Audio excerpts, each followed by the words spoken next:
Hey kittens, welcome to Somatic Wisdom and the Ethereal Soul. We are somatic body educators, and I'm drinking coffee out of the Buddha cup today. We have the Buddha, the big Buddha, and then we have the little Buddha. And today I want to talk about shielding.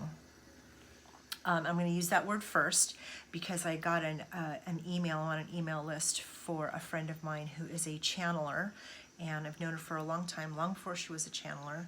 And the message, I guess there was something that came through in her podcast about shielding, shielding ourselves, and how she's relating to it is that energetically we're shielding ourselves from like negative people or toxic relationships or toxic environments or energy vampires, all the things that we might hear in our culture, right? And the things that we talk about in regards to toxicity or negative relationships, negative people. But she's also talking about how we are also limiting ourselves by having this shield up, this barrier, this protective bubble, wall, however you want to define it. And that we're cutting ourselves off. We're cutting ourselves off from joy and abundance and the expansiveness and the unlimited potential. And that really struck me because that very much connects to the body.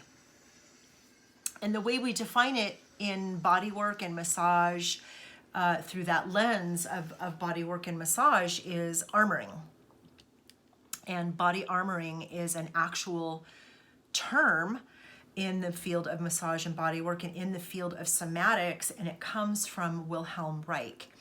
And I believe he was the first person to utilize this term in relation to trauma and long-held trauma in the body, and body armoring as a manifestation of a way to protect ourselves, right? I don't want you touching me, and so we're constantly flinching and tightening up our muscles to protect ourselves, and then everything becomes like an armor, like literally a suit of armor, a suit of armor that is internal, right below the skin. And I actually worked with somebody who had a deep manifestation of body armoring. And this was a client, and I had never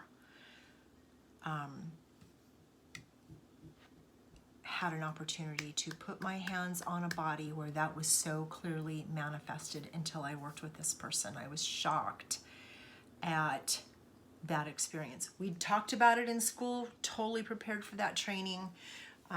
My shock and awareness certainly was not visible, but it deeply touched me to recognize that I was in the presence of somebody that was living and had lived a life of complete terror. And I was so grateful that I had the privilege to work with this person for quite some time. So when we're talking about shielding energetically, when we're talking about body armoring, like the actual physical manifestation of armoring ourselves, both of those things are so important. We're going to talk about Gregg Braden's work too later down the road, maybe sooner rather than later, I'm not sure. But when we're talking about the body and when we're talking about the energetics of what we're doing, how we are in the world, how we walk in the world, what we're calling in, whether it's energetic or physical, what we're attracting. When we're talking about vibration, that's an energetic principle, but that also has a lot to do with our body. If we're shut down and we're closed off, whether that's physical or energetic, then we're pulling back, we're retracting from life, from joy, from potential, from abundance, from love, from pleasure, from all of those things. And then, we either way, we're limiting ourselves, whether it's a physical body armoring, don't touch me, or whether it's an energetic shield, don't come near me, you're not safe, I don't want anything to do with you, you look dangerous, you're whatever it is.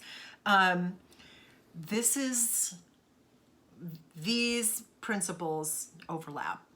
They definitely connect and overlap, and the bridge really is vibration, the body-mind connection, awareness.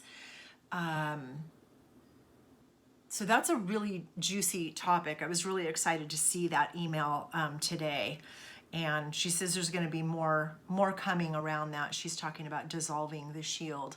And so how do we dissolve the shield internally? How do we dissolve and remove and let go of and drop the internal shield or body armor that we have created for ourselves? How do we do that? Well, that's what we're going to be talking about on this channel. We are going to be talking about all of the resources that are out there and available. We're going to be breaking them down. We're going to be poking some holes through some stuff and saying, well, you know what? I don't know about that. If somebody's got feedback, we want to hear it. That kind of thing. We're going to be inviting guest speakers in. We're going to be researching all kinds of stuff. We've got like a list, I think, of 45 so far topics that we want to cover. I've got some folks behind the scenes helping me. I've got a co-host that's going to be popping in occasionally to share some wisdom. And all of this as it connects to embodiment practices, aging, all the stuff, you name it. But today I really wanted to focus on this idea of shield, energetic shield, and body armoring, because both cut us off from being embodied. If we're coming from a place of fear, we're not in our body, we're out there. I need to keep you over here and away from me.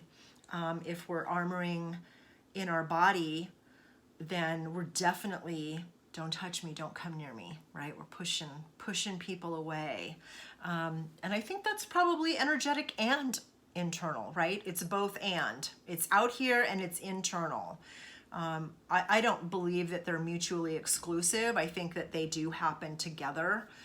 And the reason that they happen is going to be very specific to each person, right?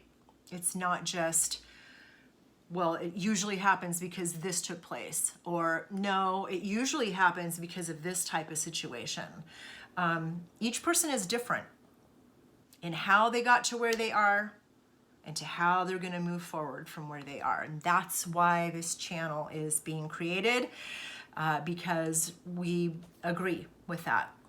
Not one particular path is going to be the holy grail for everybody. And sometimes it's not that way, sometimes it's this way. Sometimes there's a fork in the road and we get to go on one and then come back and then go check out something else. Sometimes there's a lot happen on one road and we follow that path, and there's like 4 things that work together.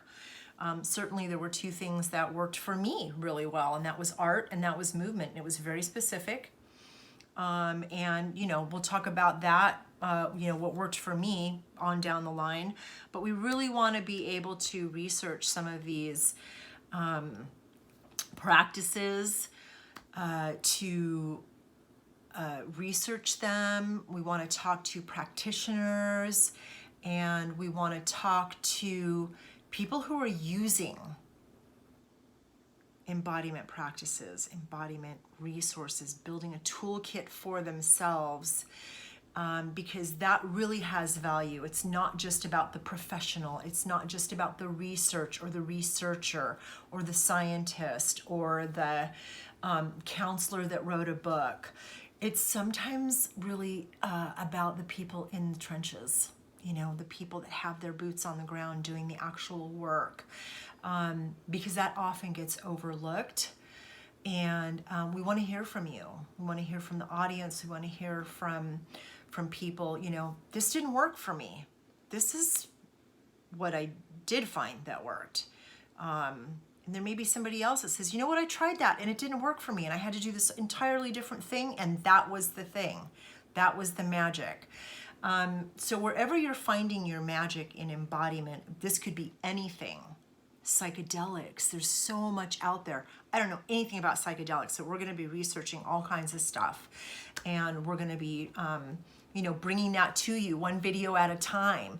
And again, like I said, we have just a list of topics that we're very excited to research and to bring to you. So I just wanted to hop on and share this video about shielding and body armor, and that they really are manifestations that limit us from embodiment and joy and pleasure and abundance and all of the potential that the universe holds.